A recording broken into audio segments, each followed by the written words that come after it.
ठीक है, चलिए मैं जल्दी से राजेश आगल जी आपके पास आ जाता हूं। राजेश आगल जी, देखिए ये पूरा मामला दरअसल एक किसी विषय का नहीं है। मैं बार बार कहता हूं, देखिए शिक्षा विभाग ऐसा है, आपने देखा होगा कि अभी ई अटेंडेंस में सैलरी काटने का एक आदेश जारी कर दिया गया, फिर लोगों ने तस्वीरें निकाल करके दी जो हम लगातार दिखा रहे थे कि कई इलाके ऐसे हैं जहां पर नेटवर्क नहीं है, फिर शिक्षकों ने मजबूरी में वीडियो, सेल्फी और रील्स बना बना करके वीडियो डाले कि भाई देखिए मैं स्कूल के बगल में खड़ा हूं लेकिन ये सॉफ्टवेयर दिखा रहा है कि मैं स्कूल से 4 किलोमीटर दूर हूं।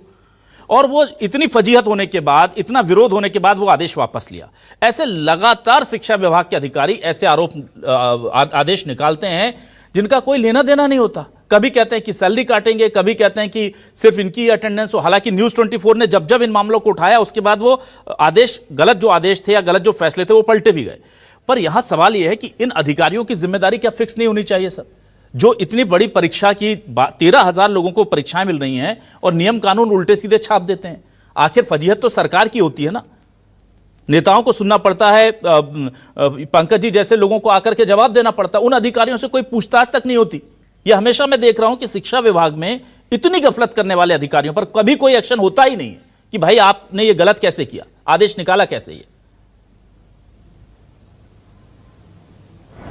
मैं पंकज जी की बात से मैं बहुत सहमत हूं और पंकज जी ने जो कहा है वो सरकार का एक पक्ष रखते हुए कहा है, परंतु पंकज जी का एक ध्यान आकृष्ट करना चाहता हूं कि लोक शिक्षण संचालनालय मध्य प्रदेश ने, ये कमिश्नर ने अपना एक उसमें लिखा है कि कतिपय प्रकाशित खबरों का स्पष्टीकरण, उस स्पष्टीकरण में कहीं नहीं लिखा है कि इतनी संख्या होगी और इतने लोगों के साथ विसंगति। उन्होंने कहीं एक्सेप्ट नहीं किया इस बात को और उन्होंने अपनी बात को फिर से दोहराया इस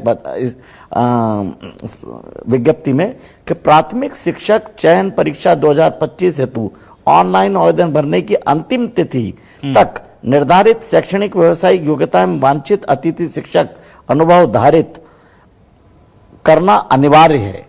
तो ये पंकज जी की जानकारी में है कि क्या ये कतिपय समाचार था या शिक्षा विभाग ने ऐसा घपला किया था जो 39.4 में शिक्षक संघ के, बेरोजगार संघ के अध्यक्ष ने जो बताया। आप एक और बात बताता हूं, जो आपने कहा अभी आने वाले समय में एलटीडी और यूटीडी की परीक्षा की बात हो रही थी, अब यूटीडी की परीक्षा हटा के एलटीडी की परीक्षा लेने की बात हो रही। तो आखिर करके शिक्षा विभाग या शिक्षकों का जो बच्चों का भविष्य तय करने वाले जो शिक्षक हैं उनके साथ इस तरीके की विसंगतियां होती क्यों हैं? तो ये पंकज जी आपके जानकारी में है कि क्या ये इस तरीके का कमिश्नर ने एक विज्ञप्ति निकाली है कि कतिपय समाचार पत्रों के, क्या ये चैनल कतिपय समाचार पत्र दिखा रहा है? क्या ये 39.4 जो बता रहे हैं या 35.96 या 9 जो बता रहे हैं वो गलत है? अगर इस तरीके की बातें हैं तो दो तरीके की बातें कैसे हो रही? एक तरफ सरकार की तरफ से एक प्रवक्ता है, पार्टी की तरफ से एक प्रवक्ता बात कर रहे हैं और दूसरी तरफ सरकार के कमिश्नर इस तरीके का देखिए पंकज जी, अभी जस्ट ये चूंकि स्पष्टीकरण आया है, राजेश आगल जी ने जो हमें दिखाया और मेरे पास भी ये मेरे रिपोर्टर ने भेजा है, इसमें स्पष्ट तौर पर उन्होंने ये लिखा है कि हमारे नियम, जो उनका नियम मतलब जो रूल बुक की हम बात कर रहे हैं वो रूल बुक पर आ गए हैं। और रूल बुक पर तो आपके अधिकारी पहले ही आ गए थे जब उन्होंने डिनाई किया था, वो उसी पर हैं। वो कहीं ये बात नहीं बोल रहे कि 49 नंबर में क्या लिखा हुआ था रूल में, वो उस चीज को जिक्र ही नहीं किया उन्होंने। और दिक्कत तो यही है ना कि आपने रूल बुक तो बता दी जो रूल बुक उनके पास थी, पर जो 49 नंबर में आपने प्रवेश पत्र में सारे बच्चों को दिया, रूल बुक तो सबको नहीं देती सर लोग, लेकिन प्रवेश पत्र तो हर बच्चे के घर जाता है, वो उसको पढ़ता है। प्रवेश पत्र पर जो लिख कर दिया उसको लेकर कुछ नहीं कहा है। तो ये गफलत दूर होगी ना पंकज जी? मैंने अभिलाष जी आपसे वही आग्रह किया जी, ये जो विसंगति है इसको विधि पूर्वक कैसे सुसंगत कर सकते हैं, इस पर सरकार बातचीत करेगी। ठीक है, संवेदना, संवाद और समन्वय तीनों पर हम काम कर रहे हैं। ठीक है। तो जो आगल जी ने कहा वो है जानकारी में, जब तो विषय उत्पन्न हुआ, अगर ये डीपीआई या सीपीआई आदेश जारी नहीं करते, बोलते थे कि नहीं बिल्कुल ठीक है, तो फिर इतना विवाद ही नहीं होता। ये विषय तो खड़ा उसी आधार पर हुआ ना। ठीक है, चलिए मैं जल्दी से आ जाता हूं अब दिनेश जी आपके पास। दिनेश जी, लगातार शिक्षा विभाग में ही सबसे ज्यादा इस तरह के प्रकरण सामने आते हैं, इसकी वजह क्या आपको लगता है? क्या क्योंकि देखिए अगर लापरवाही हो रही तो कितनी लापरवाही होती है, कोई तो सख्ती होती है, कोई तो डर होता है, तमाम ऐसे आदेश आते हैं। मुझे लगता है कि कर्मचारियों के मामले में सबसे ज्यादा शिक्षकों के ही डिबेट में करता हूं और उसमें ज्यादातर मामलों में सरकार की मंशा अच्छी होती है पर आदेशों की लैंग्वेज ऐसी होती है, एक आदेश बीच में उसमें गलती से कह लीजिए या जो भी है उसमें ये लिख दिया गया था कि जो बिना बताए छुट्टी लेंगे उनको नौकरी से निकाल दो। पंकज जी शायद, मुझे नहीं पता कि आप थे कि नहीं उस दौर में, और बाद में उसको अधिकारी जस्टिफाई करते रहे कि बिना बताए जो छुट्टी लेगा उसको नौकरी से निकाल, नहीं, उसमें बिना बताए नहीं था, उस आदेश में था कि अगर कोई छुट्टी जाता है जो अतिथि शिक्षक है तो उनको नौकरी से निकाल दो। अब भाई छुट्टी तो लेना पड़ेगी ना, किसी के घर में डेथ हो गई, कोई बीमार है, किसी के घर में कुछ हो गया, तो उसको सीधे नौकरी से निकालने का आदेश जारी कर दिया। सर, न्यूज 24 ने मुद्दा उठाया, तब जाकर के कहा इस आदेश में लिपिकीय त्रुटि हो गई, हम इसमें लिखना चाहते थे, मंत्री जी कह रहे थे कि हम इसमें लिखना चाहते थे कि बिना बताए छुट्टी। तो हमने कहा बिना बताए लिख दो ना भाई, ऐसे तो लोग मर जाएंगे देख करके कि कुछ भी हालत हो उनको जाना पड़ेगा स्कूल। तो इस तरह की चीजें बार बार दिनेश जी हो रही हैं। स्कूल शिक्षा विभाग के अधिकारी जो कथित हैं वो देखते भी नहीं है कि आदेश क्या निकाला जाए और वो जारी कर देते हैं, और जो सबसे बड़ा वर्ग है, बहुत हजारों शिक्षक, हजारों छात्र उससे जुड़े हुए हैं, वो सीधे प्रभावित होते हैं। सर, इसकी सबसे बड़ी वजह है सरकार में जो बैठे हुए जो मंत्री और जो डीपीआई में बैठे अधिकारियों के बीच में समन्वय की कमी। मैं आपको 4 फास्ट में एग्जांपल बताता हूं। आपको याद हो, अतिथि शिक्षकों को एक बहुत बड़ा घोषणा किया था हमारे मामा जी ने, शिवराज सिंह चौहान जी ने, कि आपको बोनस मार्क्स दिया जाएगा। याद है अगर आपको? इन्होंने बड़ी पंचायत बुलाई थी, एक अतिथि शिक्षक को बोनस मार्क्स दिया, देख लीजिएगा, टोटल आउट।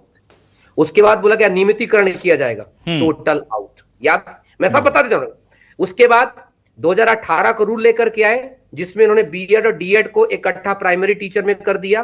बाद में सुप्रीम कोर्ट के कहने पर जो है 15,000 बीएड शिक्षकों को जब संकट आया तो फिर वो बेचारे जब कोर्ट की शरण में गए तो उनकी चीजें बची। प्राइमरी टीचर और मिडिल स्कूल टीचर और हाई स्कूल टीचर का एक ही रूल्स है, गैजेट 2018 पब्लिक डोमेन में डाला हुआ है और इनकी खुद की टीआरसी पोर्टल में डाला हुआ है। और जो समय पर 2022-24 में अमेंडमेंट हुआ है उसमें भी साफ साफ लिखा होता है कि कौन कौन सी योग्यताएं चाहिए, कौन कौन सी एलिजिबिलिटी चाहिए। जब आप नियम को बनाते हैं, नियम बनाया जाता है आर्टिकल 309 के थ्रू, जो कि हमारे गवर्नर साहब के थ्रू बनाया जाता है, मतलब कैबिनेट जो बना के देती है। तो जब कैबिनेट ने आपको बना के दिया है तो आप उसके ऊपर कैसे हो जाते हैं? मतलब आप ये समझिए कि गवर्नर के ऑर्डर को आपने बाईपास कर दिया। आप ये भी रीड नहीं किए कि उसमें लिखा क्या है, उसमें सिर्फ योग्यता लिखी है। और ये आप देखिए, एग्जाम निकालते हैं 2025 में, रिजल्ट आता है 2026 में, डॉक्यूमेंट वेरिफिकेशन हो रहा है कब? अगस्त में। अरे तो कम से कम ये तो सोचो कि उसका तब तक कम से कम उसका अगर एग्जाम हो रहा है, वो लाखों रुपए दे के डीएड बीएड की फीस बहुत महंगी हो चुकी है, सरकार के पास जाती पूरी फीस। तो उसको इतनी सहूलियत दो कि अगर हमने हाई स्कूल के साथ जो स्टैंडर्ड अपनाया है, मिडिल स्कूल के साथ जो अपनाया है, वो हम प्राइमरी टीचर के साथ करें। आप कुछ 2 वर्ग के टीचर के साथ अलग स्टैंडर्ड अपनाते हैं, बाकी के साथ अलग अपनाते हैं। गेस्ट के साथ अभी एक नियम आया था 5 दिन पहले ही वापस दिए उन्होंने कि जिनकी अटेंडेंस 90% से कम होगी ऐसे कमरा ही रखा जाएगा। जब आपके चैनल के द्वारा शायद बहुत बड़ा विरोध हुआ इसमें, और हम लोगों ने कोर्ट में भी कुछ लोग गए, उन्होंने बोला कि क्या ये पागलपन है भाई। सबसे पहले जब आज मैं अगर गेस्ट बन रहा हूं तो मुझे आज बता दो ना कि इसी 90% के बेस पर बेटा अगली बार तुम चुने जाओगे। अब आप नेक्स्ट टाइम जब मैं आऊंगा तो आप बोलोगे तुम्हारा 90% नहीं है। मैं इसको नहीं कर पाया क्योंकि 90% अटेंडेंस के लिए जरूरी है कि 90% आप मुझे क्लास भी तो अलॉट करो। बिल्कुल। अभी एक और चीज, अभी एक मुद्दा आएगा आपको 1-2 दिन में। इन्होंने क्या किया है, कम से कम 500 ऐसे शिक्षक जिनको बाहर कर दिया है, ये कहते हुए कि एक ही सेशन में आपने डीएड किया है और साथ आपने जो है पढ़ाया भी है। जबकि वो बच्चों ने साफ कह रहे हैं कि सर जुलाई में एडमिशन लिया है, हमारा अप्रैल और मई का तो क्यों काट रहे हैं आप, अप्रैल का तो जोड़िए। पर नहीं, अधिकारी बोले नो, सेशन मतलब सेशन। कितना पागलपन है सर। और इसकी सबसे बड़ी कमी है सरकार की में मानसा नहीं। मैं आपकी थोड़ी सी बात बता दूंगा।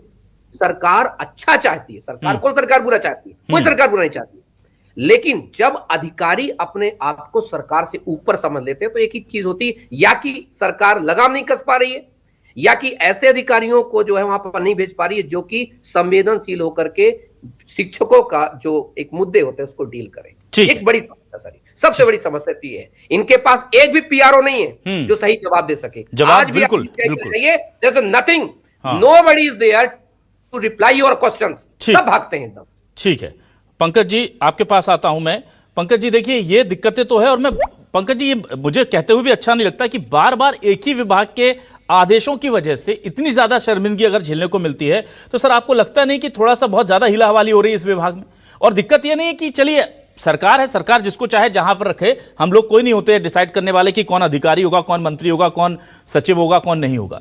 पर यह मामला चूंकि बच्चों से जुड़ा है, यह मामला शिक्षक जो कि सबसे बड़ी संख्या के कर्मचारी हैं, शिक्षा विभाग में सबसे ज्यादा कर्मचारी काम कर रहे हैं इस वक्त, सारे शिक्षकों को जोड़ दूं मैं तो उसको जो मास लेवल की डीलिंग कर रहे हैं वहां पर इतनी गफलतें हो रही हैं सर, तो आपको लगता नहीं कि थोड़ी सख्ती होनी चाहिए? क्योंकि सारी की सारी मेहनत आप लोगों की पानी फिर जाता है, ऐसा लगता है कि जानबूझ करके उल्टे सीधे आदेश आते हैं सर। ये अभिलाष जी, मैं जितना समझता हूं कि शायद कोई भी व्यक्ति जानबूझकर तो गलत आदेश नहीं निकालेगा। अब कहाँ किस स्तर पर ये विसंगति है जिसको सुसंगत करने की प्रक्रिया है, इस पे हम लोग सब बराबर काम कर रहे हैं। पर आप देखेंगे कि इस पूरे मामले में अभी तक मध्य प्रदेश में कोई भी ऐसा विषय नहीं जो स्थापित करे कि किसी शिक्षक का, किसी वर्ग के शिक्षक का कोई अहित हुआ हो। मैंने आपको उदाहरण दिया कि सुप्रीम कोर्ट तक में सरकार पक्षकार बनी और पक्षकार बनकर सरकार ने अभी रिसेंट जो सुनवाई थी उसमें कहा और आग्रह किया माननीय सुप्रीम कोर्ट से कि जो मध्य प्रदेश की पात्रता परीक्षा जिन्होंने उत्तीर्ण करी है उसी को टेस्ट माना जाए और उनके लिए कोई अलग से टेस्ट न रखा जाए और उनको सेवा में रखा जाए। जो नए आरटी के तहत, जो राइट टू एजुकेशन कानून के तहत जो नई प्रक्रिया आई, जिसका पूरे देश में सुप्रीम कोर्ट ने कानून बनाया, मूल विषय तो मदरसों से चालू हुआ था, स्कूल का विषय था नहीं, पर वो पता नहीं किस प्रकार की विसंगति हुई और मामला इतना बड़ा हो गया। तो हम हर पग पर, हर कदम पर नौजवानों के साथ, शिक्षकों के साथ हैं, क्योंकि ये शिक्षक वो हैं अभिलाष जी जो मध्य प्रदेश के भविष्य को गढ़ते और बढ़ते हैं। ठीक, इनके दम पर मध्य प्रदेश का मानव संसाधन शिक्षित, सुशिक्षित और सभ्य हो रहा है। ठीक है। तो ऐसे लोगों के हित में, ऐसे लोगों की सुविधाओं के लिए सरकार प्रतिबद्ध है और यदि कहीं कोई विषय जो विसंगत है उसको सुसंगत करेंगे, विधि के आधार पर करेंगे, कोई दिक्कत की बात नहीं। मैं आपको पंकज जी एक छोटा सा उदाहरण देता हूं जिससे आप समझेंगे कि कई बार छोटी छोटी चीजें कितनी बड़ी गफलत कर देती हैं। कल हम एक विषय पर इस पूरे मामले में डिबेट कर रहे थे कि क्या शिक्षकों के हित में सुप्रीम कोर्ट जाने की बात, जो दूसरी बार सुप्रीम कोर्ट जाने की बात सरकार ने कही थी, एक बार आप गए वहां से 1 साल का एक्सटेंशन लेकर आए, शिक्षकों को राहत मिली, और फिर दूसरी बार फिर आप जाने की बात कर रहे थे जिसका भी आपने जिक्र किया। इस पर कल मैं 8 बजे डिबेट कर रहा था सर, 8 बजे इसी वक्त, और हमको तो छोड़िए, हमको तो खैर, हम लोगों को तो शिक्षा विभाग कोई जानकारी देना उचित मानता ही नहीं, उसको लगता है कि इन लोगों को क्या ही बताना है। शिक्षकों को भी छोड़िए, हमें भी छोड़िए, बीजेपी के प्रवक्ता को नहीं पता था कि सरकार इस मामले में सुप्रीम कोर्ट चली गई है। क्यों? क्योंकि कल टाइम टेबल या सिलेबस जारी कर दिया गया था टीईटी परीक्षा का, और हमने सवाल यही उठाया था अपने डिबेट में कि भाई आपने टीईटी का परीक्षा का टाइम टेबल जारी कर दिया, आप सुप्रीम कोर्ट जाने वाले थे, कब जाएंगे? और मुझे जब मैं बाद में आया, मुझे अपने सूत्रों से पता चला कि भाई शायद आज सुप्रीम कोर्ट चली गई है सरकार इस मामले में। मुझे बड़ा दुख हुआ कि यार मुझे जानकारी होती तो मैं इस बात को रखता, ये सवाल ही नहीं पूछता मैं सरकार से कि आप पहले आपने कहा था कि आप सुप्रीम कोर्ट जाएंगे, लेकिन आपने पहले टाइम टेबल जारी कर दिया, आप सुप्रीम कोर्ट जाने में क्यों देरी कर रहे हैं? मैं सवालों में घेरता रहा बीजेपी के प्रवक्ता को। तो आप ये समझिए कि कितनी बड़ी संवादहीनता शिक्षा विभाग की चल रही है मीडिया के साथ, बीजेपी की पार्टी के सदस्यों के, कार्यकर्ताओं के साथ, और उन शिक्षकों, उन छात्रों के साथ, उन अभिभावकों के साथ जिन पर उनका भविष्य और दारोमदार टिका है। तो यह संवादहीनता सर लोकतांत्रिक प्रक्रिया में अच्छी नहीं होती कहीं भी। अभिलाष जी, जहां तक सुप्रीम कोर्ट की प्रोसीडिंग के बारे में जानता हूं, इवन हाई कोर्ट में जी, तो वहां तो उस दिन का जो भी बिजनेस है, जो भी केसेस है, वो तो एक दिन पहले शाम को लिस्ट हो जाते हैं। लेकिन वही मैं कह रहा हूं, ये चीज बीजेपी के प्रवक्ता को नहीं पता, कहीं किसी मीडिया कर्मी को नहीं पता थी सर एक चीज, कि सुप्रीम कोर्ट चली गई है सरकार उनके पक्ष में। खबर यही बनी कि सुप्रीम कोर्ट जाने से पहले टीटी का टाइम टेबल जारी कर दिया। मैं आपसे वही तो आग्रह कर रहा हूं जी कि कल जिस विषय पर सुप्रीम कोर्ट में चर्चा होना है उसकी तो परसों शाम को लिस्टिंग हो जाएगी। यही हाईकोर्ट की प्रक्रिया, ये सुप्रीम कोर्ट की प्रक्रिया है जी। तो कैसे मिस हुआ वो मेरी जानकारी में नहीं है। ये जो अभी आपने सुना होगा, जो दिनेश जी भी कह रहे हैं कि संवादहीनता की बहुत कमी है शिक्षा विभाग में। अब मैं जल्दी से आ जाता हूं योगेश यादव जी आपके पास। योगेश जी देखिए, कुछ ऐसे विषय होते हैं, कुछ ऐसे विभाग होते हैं जहां पर बातचीत करना बहुत जरूरी होता है। स्वास्थ्य विभाग, शिक्षा विभाग, आप कुछ विभागों में मत कीजिए, समझ में आता है, ठीक है भाई, आप बाद में दे दीजिएगा आंसर, या प्रेस विज्ञप्ति, एक कहते हैं ना वन वे कम्युनिकेशन कर लीजिएगा, इट्स ओके। पर जहां पर सारे इतने बड़े लोग इन्वॉल्व होते हैं, वहां पर क्या आपको लगता है कि संवाद होना चाहिए? क्योंकि संवाद ही बेहतर तरीके से चीजें निकलता है।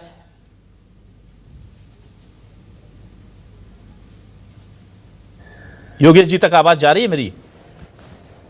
योगेश जी है नहीं मेरी स्क्रीन पर इस वक्त, ठीक है। हाँ, मेरी आवाज तो आ रही है आपको? हाँ योगेश जी, अब आपको सुन पा रहे हैं जी।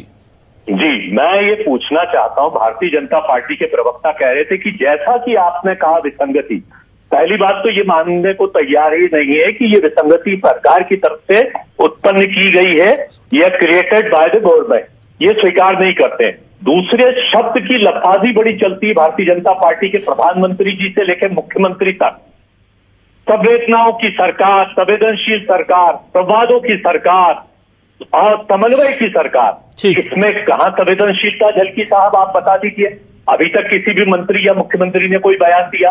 इसके अंदर कौन सा संवाद स्थापित किया आपने उन अभ्यर्थियों के साथ जिनके साथ 1000 जो अभ्यर्थी जिनके साथ धोखा हो रहा है? 49 की स्पष्टीकरण किस अधिकारी ने अभी तक स्पष्ट रूप से कहा? गोलमाल कर गए जब आपको।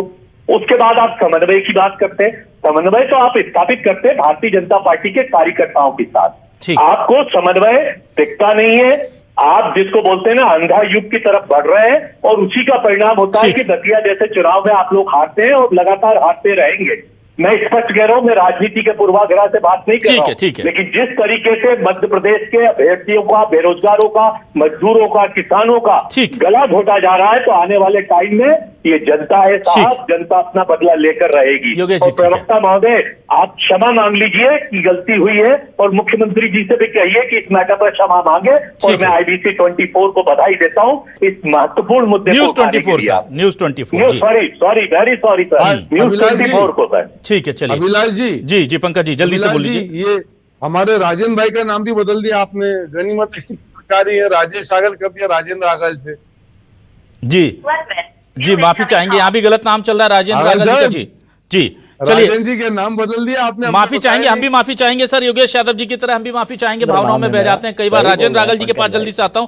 राजेंद्र रागल जी, जरा नाम ठीक कीजिए भाई। राजेंद्र रागल जी का हमारे वरिष्ठ पत्रकार हैं और मेरे बहुत सीनियर हैं, मुझे डांट पड़वाएंगे आप इनसे। चलिए जल्दी से आगल जी, मुझे ये बताइए सर कि क्या ये हाई टाइम है जब विभागों को, सरकारों को, चाहे वो आदेश हों, चाहे वो नीतियां हों, उसको लेकर क्या बहुत ज्यादा अलर्ट रहना होगा? और शिक्षा विभाग को लेकर स्पेसिफिकली लोग मुझसे कहते हैं, ऐसा लगता है कि पर्सनल तुम्हें कोई नाराजगी है। मैं कहता हूं नहीं भाई, इसलिए क्योंकि मैं सबसे ज्यादा विषय उन्हीं के देखता हूं, तो मुझे लगता है कि कितनी गड़बड़ियां होंगी वहां। तो क्या आपको लगता है कि एटलीस्ट वहां पर संवाद के लिए, जनसंपर्क के लिए कोई व्यक्ति होना चाहिए जिससे हम सवाल पूछ सकें? अभी दिनेश जी बोले थे PRO तक की नियुक्ति नहीं है। इतना बड़ा विभाग है सर, हजारों करोड़ का बजट है वहां, पता नहीं क्यों वहां पर कोई ऐसा व्यक्ति, माध्यम नहीं है कि हम बातचीत कर सकें। इतनी स्मार्ट सरकार है, पिछले 20-25 सालों से राज कर रही है। इतने स्मार्ट ऑफिसर हैं, इतने स्मार्ट चीफ सेक्रेटरी हैं, और इस तरीके की गलतियां होना, बार बार गलतियां होना, विसंगतियां होना, संवादहीनता होना, बातचीत नहीं होना, और कुछ भी आदेश जारी करना, कुछ भी फरमान जारी करना और बार बार कोर्ट में चले जाना, ये कहाँ का चैलेंजिंग काम है? सरकारों का काम ये थोड़ी है। सरकार जो भी काम करती है, मंत्रालय जो भी काम करता है, बड़े ठोक बजा के करता है। और ठोक बजा के करने पर इस तरीके की बातें आती है। उनके प्रिंसिपल सेक्रेटरी जो बैठे हुए हैं, एक एक प्रिंसिपल सेक्रेटरी वहां पर रिकॉर्ड है कि 5-5 साल से कम काम नहीं किया है। 5 साल जो विभाग के अंदर काम कर रहा है, इतना सीनियर व्यक्ति क्या गलतियां करेगा? क्या गलतियां हो सकती है? क्या गलतियां होना चाहिए? अगर गलतियां हो रही हैं इस तरीके की, तो कहीं ना कहीं जानबूझकर गलतियां हो रही है, मैं यही कहूंगा। क्योंकि इस तरीके से लोगों के जीवन से खिलवाड़ करना और इस तरीके से लोगों को बैकफुट पे लाना सरकारों का काम हो गया है, मुझे लगता है। ठीक है, तो जाहिर सी बात है कि मामला चूंकि शिक्षकों से जुड़ा है, युवाओं से जुड़ा है, रोजगार और बेरोजगारों से जुड़ा मसला है, और फिर अल्टीमेटली ये सब इंपैक्ट करता हमारे बच्चों को, हमारी शिक्षा व्यवस्था को, हमारे भविष्य को। बहुत संवेदनशीलता से इस पर काम होना चाहिए। शिक्षा विभाग ऐसा लग रहा है कि हर 2-4 महीने में फजीयत कराने के लिए कोई ना कोई काम कर लेता है।